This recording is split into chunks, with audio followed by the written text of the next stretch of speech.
أحيانا يستيقظ الإنسان من نومه أثناء الليل، فإما أن يرجع فينام أو يقوم يصلي.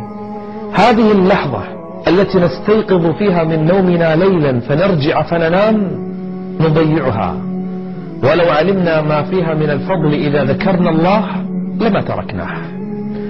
اسمعوا لهذا الحديث.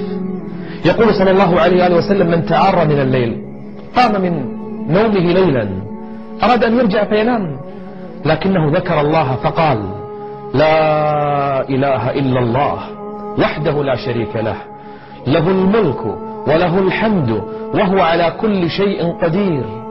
سبحان الله، لا إله إلا الله، والله أكبر، ولا حول ولا قوة إلا بالله العلي العظيم. فإن دعا بعد هذا استجيب له. لو قلت رب اغفر لي غفر الله لك، ولو دعوت بأي خير أعطاك الله إياه. هذا ذكر يغفل عنه أكثر الناس.